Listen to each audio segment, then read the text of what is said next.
کشمیر کی خوبصورت وادیوں میں روحانیت کی تلاش میں ہم ضلع بڈگام کے تاریخی گاؤں کنیرا پہنچے۔ یہاں کا ماحول بہت پرسکون، ٹھنڈی ہوا، خاموش فضا اور قدرت کا حسین منظر انسان کے دل کو فوراً اپنی طرف کھینچ لیتا ہے۔ یہ وہی مقام ہے جہاں علمدار کشمیر شیخ نور الدین نورانی رحمۃ اللہ علیہ، جنہیں نند ریشی اور شیخ العالم کے نام سے بھی جانا جاتا ہے، انہوں نے ایک طویل عرصے تک اسی غار شریف میں ہی عبادت اور تنہائی میں وقت گزارا۔ مقامی لوگوں کے مطابق یہی وہ جگہ ہے جہاں انہوں نے چلا کشی اور اللہ کی عبادت کرتے ہوئے روحانی درجات حاصل کیے۔ اسی وجہ سے اس غار شریف کو بہت مقدس مانا جاتا ہے اور لوگ یہاں خاص عقیدت کے ساتھ آتے ہیں۔ شیخ نور الدین نورانی رحمۃ اللہ علیہ کا کشمیری کلام شرک اسلامی تعلیمات اور قرآن پاک کے فلسفے کا عکاس ہے۔ ان کی شاعری وحدانیت اور دین کی باتوں کو سادہ انداز میں بیان کرتی ہے۔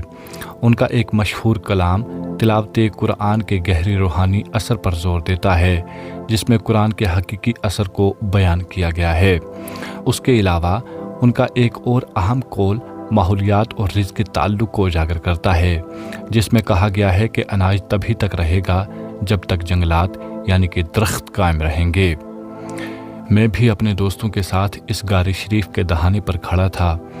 میرے ساتھی جوش و خروش کے ساتھ فوراً اندر داخل ہو گئے، لیکن جیسے ہی میں نے اندر قدم رکھا تو مجھے شدید گھٹن محسوس ہوئی۔ ایسا لگا جیسے سانس رک رہی ہو، سانس لینا مشکل ہو گیا، جس کی وجہ سے میں فوراً واپس باہر آ گیا۔ اس وقت میرے لیے اندر جانا ممکن نہیں لگ رہا تھا۔ میں ابھی باہر کھڑا اپنی سانسیں بحال کر رہا تھا کہ وہاں موجود دو نوجوانوں نے مجھے مشورہ دیا کہ اوپر والے راستے سے نہ جائیں، وہ بہت تنگ ہے، آپ نیچے والے راستے سے اندر جائیں، وہاں سے جانا نسبتاً آسان ہے، آپ کو زیادہ پریشانی نہیں ہوگی۔ ان کی بات سن کر میں نے ہمت کی اور نیچے والے راستے سے اندر جانے کا فیصلہ کیا۔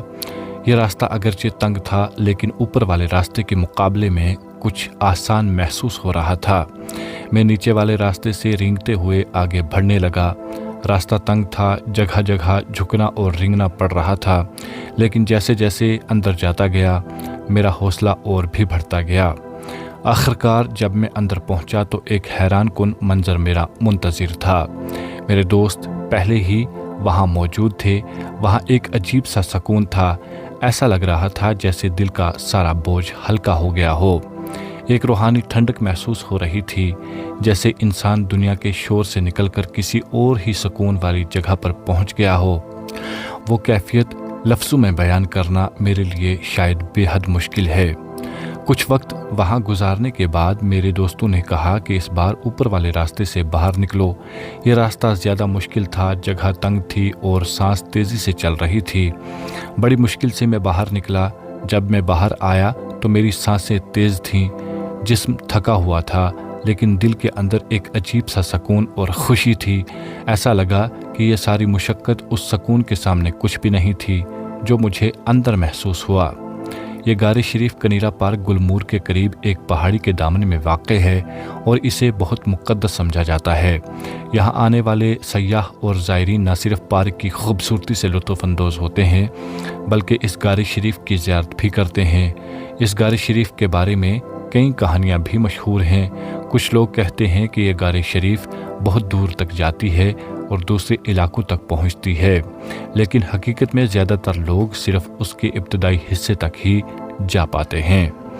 اس روحانی سفر کی تکمیل ہمیں چرار شریف میں نظر آتی ہے، جہاں شیخ نور الدین نورانی رحمۃ اللہ علیہ کا مزار واقع ہے۔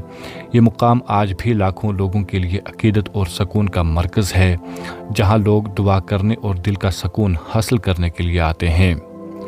واضح رہے، شیخ نور الدین نورانی رحمۃ اللہ علیہ 1377 عیسوی میں پیدا ہوئے تھے، جبکہ وہ 1440 عیسوی میں 63 سال کی عمر میں دنیا سے پردہ کر گئے۔ شیخ العالم کا مقبرہ چرار شریف میں واقع ہے، جہاں بڑی تعداد میں عقیدت مند ان کے آستانہ عالیہ پر پہنچتے ہیں اور اپنی عقیدت کا اظہار کرتے ہیں۔ اس حوالے سے آپ کا کیا کچھ کہنا ہے؟ کمنٹ باکس میں اپنی رائے ضرور پیش کریں۔